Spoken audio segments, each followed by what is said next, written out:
Hey guys, what is going on in this video? Usually I do an unboxing, but as you can tell, this phone is already opened. So we're going to just take a quick little peek at the iPhone 16 Pro Max. And I usually like to do a little comparison between the two, between last year's model and this year's model.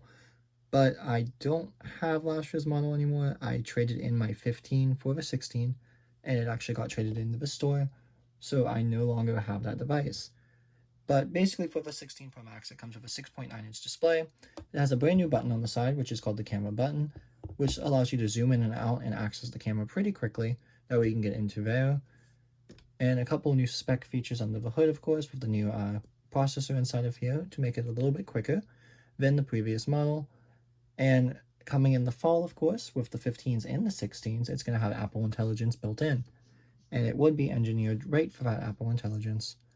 Basically, this video is just going to be a little look-see around the iPhone itself, seeing what was in the box originally, and basically stating the iPhone and how it looks.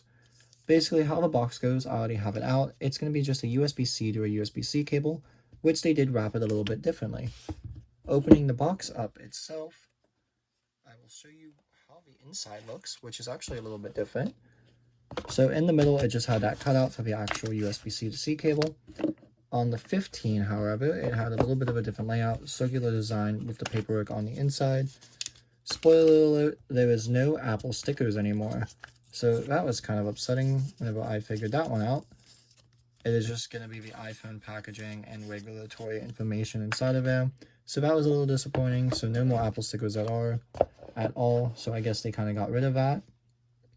But now on to the main show.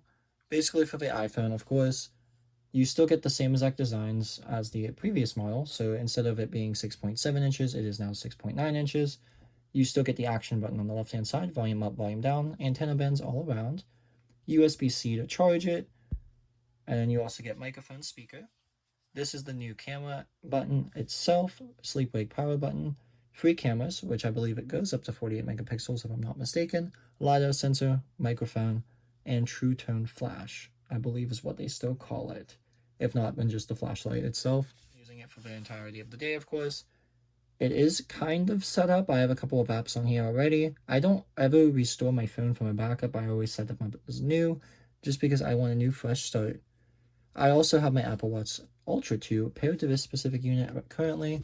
I unpaired it for my 15 whenever I traded it in, and paired it to this device.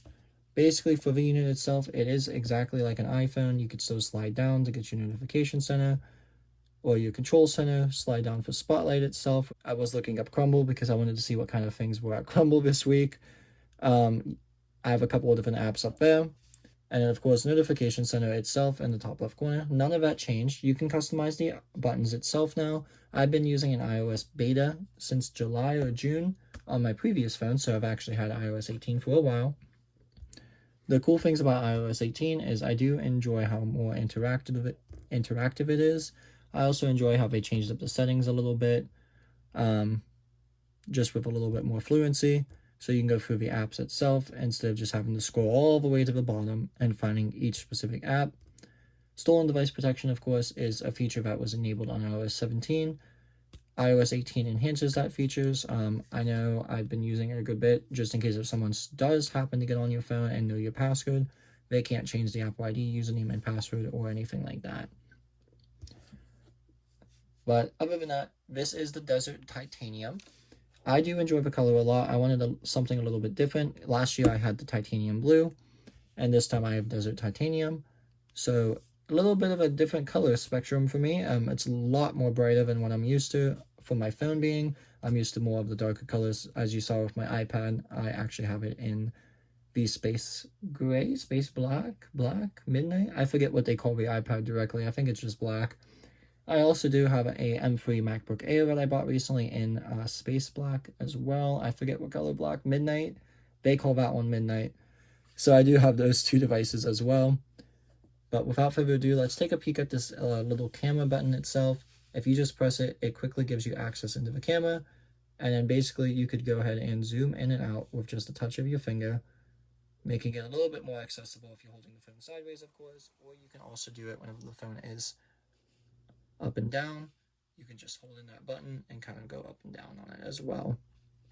I do have a privacy screenshot on my phone. I always use privacy screenshots. It's from Zag. I always trust Zag screenshots besides the one from my iPad Pro 11-inch. It doesn't have the cutout for the microphone, so the audio might be a little bit messed up, but that is okay. This is the only other device I have to record on unless I wanted to use my webcam from my MacBook. But yeah, this was just a quick little video talking about the iPhone 16 Pro Max, showing you what the color in the Desert Titanium looks like, and my first initial thoughts on it. I actually enjoy it. Of course, I get a new phone each year, so I'm always up to date with the latest technology out. For the iPhone itself, I haven't noticed any bugs or anything like that in it currently. I wish the Apple Intelligence was built in already. I do think the 15, whenever I had it on the beta, it worked quite well. Of course, it was a beta software, so it did have some glitches. And I wasn't able to do a whole lot on it just yet because it wasn't fully released. It was just a preview. But this one itself, whenever it comes out in the fall, I believe is what they said, it should work pretty fluently. You'll be able to use that camera button to actually pinpoint reviews for certain restaurants, see where you are, so far and so forth. It's pretty much just AI, of course, so AI you could do pretty much anything on. The camera itself is pretty decent inside of his phone, if not pretty good, I should say. It's an iPhone. iPhones usually always have good cameras. From what I could tell with the zoom itself, it can go up to 25 times zoom using all three of the cameras, the telephoto, ultra wide, and the regular camera itself. It's pretty clear. I know it's hard to see, but it's pretty clear.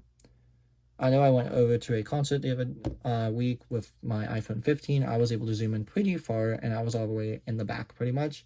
So I'm excited to see what this one looks like in the next concert I'm going to in a couple weeks. But yeah, for the iPhone 16 Pro Max, like I said, Desert Titanium. I got to 256 because I upgrade every year, and I don't use that much storage. And if you ended up liking or needing an iPhone, I know there's a lot of carrier deals right now whenever it first came out. This video was made in September of 2024, of course, today's launch day. Picked mine up today, opened it up, got it set up. Now we're using it. Like I said, I pretty much like it. I always get a new one, so can't really complain about it. But I haven't seen any flaws or anything like that. I do know there was a security update patch that just got pushed through to my phone specifically for the 16 series, 16, 16 Pro Max, 16 Plus, and 16 Pro. Not really sure what that was about, but it said you have to install it critically right as soon as I turn on the phone, so that was kind of interesting. And I do know there's some bugs on iPad OS 18.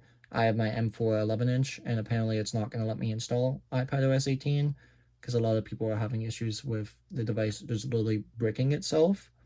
So Apple really hit a curveball right there, apparently, on their software engineering team, but as soon as iPad OS 18 goes out, we'll be able to use it perfectly fine. But yeah, other than that, just a quick little peek at the iPhone 16 Pro Max with the camera button in the Desert Titanium. This will be my phone probably until next year whenever they release another one.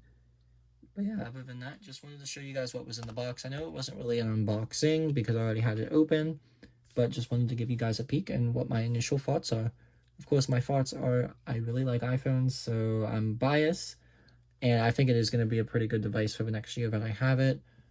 But yeah, other than that, if you guys have any questions, feel free to leave me a comment down below, and I hope you guys enjoyed this video. I know I posted a YouTube short about this iPhone a couple minutes ago, and it's getting some good traction on there. So if you're new to the channel, go ahead and give me a subscribe for I could post more videos like this, for I know I'm not talking to myself all the time. But yeah, hopefully you guys enjoyed, and I'll see you in the next one. Bye now.